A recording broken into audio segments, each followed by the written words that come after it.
What's up everybody? It's been a while since I've been in front of a camera making a video for you guys. I'm just getting moved back into my studio and getting set up to film again, and it is a mess in here. Like you guys can see, there's just kind of, you know, stuff everywhere. But I wanted to interject this part because I realized that sort of the tone that I was giving off in the video seemed kind of biased towards this plugin company, and I just want to say, like, I don't have any affiliation with this plugin company at all.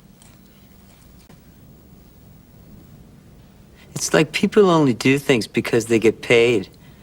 And that's just really sad. And I think you should use the plugin that you like. Whatever gets the job done and makes you happy, that's what you should use, because life's too short to not be happy, man. So please don't take anything I say in this video as the end-all be-all. You should definitely get out there and find the plugin that works best for you, or not use a plugin. You don't have to use a plugin even. Maybe you don't like plugins. That's okay too. As long as you're happy, then you're winning at life. All right, I think I've said enough. Let's get over to the video.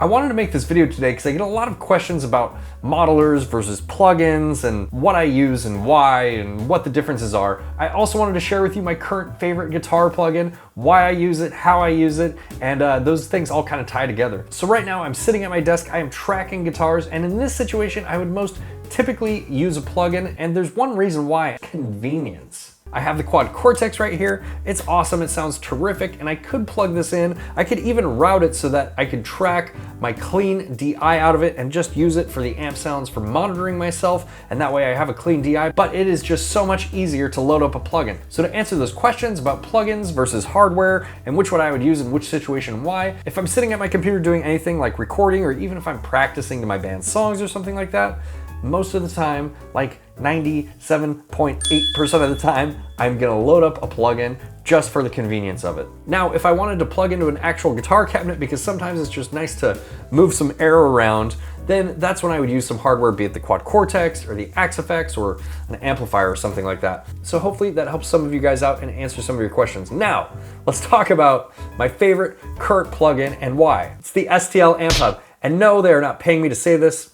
I tried. They were not interested in paying me, unfortunately, but that's okay, because you know what? They make a really awesome product and I use it all the time anyway, so let's talk about it. When you first load it up here, you get this 𝗦𝗡𝗘𝗓. It sounds like this.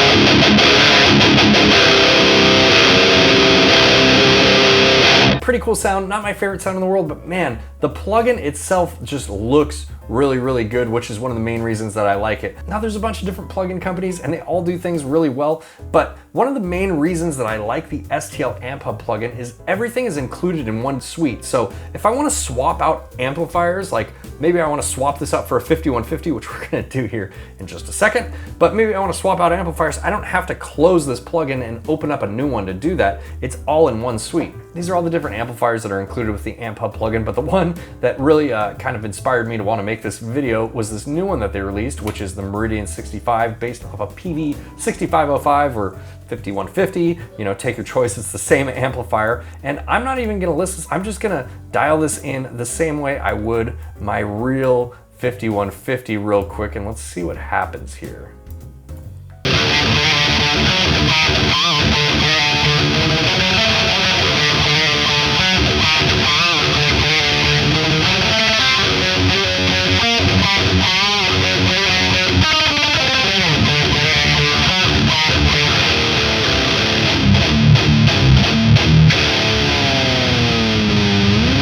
And then there's just something so cool about the PV5150 or 6505. It is just such a thick, girthy sounding amp that really just lends itself to modern metal, and I think that's why I like it so much. And this new model inside the Amp Hub plugin just sounds so good.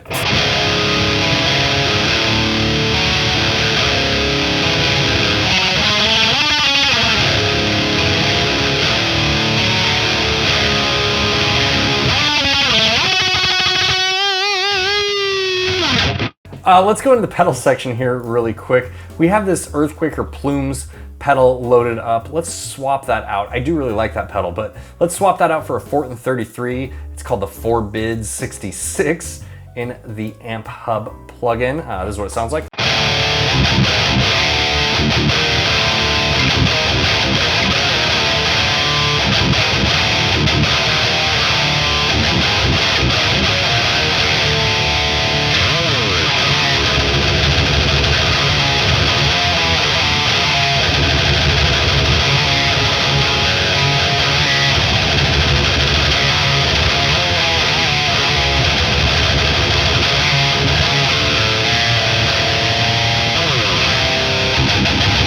There's just a ton of different pedals in here. I mean, look, you have all sorts of different stuff. You have a Rat, you have your Maxon 808 Tube Screamer, you have your TS9 Tube Screamer, you have an HM2, you know, if you want to go that route. And there's just a bunch of different heads in here too. I mean, look at all the different heads you have. You have your classic Marshall heads, you have a dual rectifier, you have an Engel Powerball, you have, you know, the Framus stuff. You even have a Crankenstein. I made a video on that and I compared it to my actual Crankenstein Plus that's over here, and they sound near identical. Here's your cabinet section here. It's pretty straightforward. It's pretty intuitive. You can load up your own IRs if you want, but I actually really like this 𝗬𝗓 4x12 with the 421 on it. I think that one sounds really good. That's the cabinet I've been using. There's an effects section here, and there isn't a ton of different effects, but there is more than enough to get the job done, for me at least. Here, let's listen to the one that's loaded up by default. This is the Space Bird.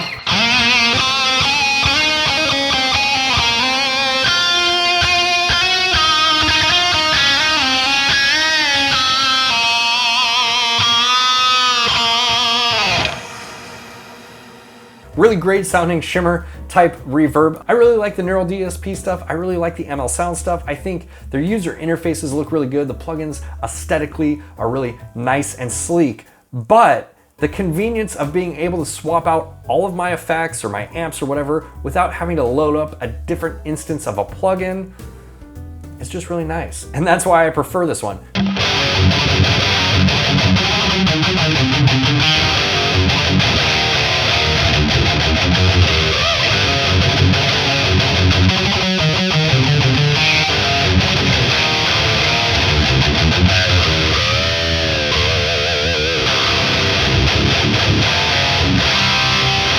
Okay, so hopefully this video has helped some of you. This is a really common question that I get all the time, and I just thought I would make a video to address it. Thank you guys so much for watching. If you like this video, make sure to hit the like button. If you're interested in joining my YouTube members or my Patreon account, there is a link for that down in the description below. I am revamping all the tiers on my Patreon and members right now, so maybe that's something you're interested in. Go down there, check it out, and I will see you guys in the next video.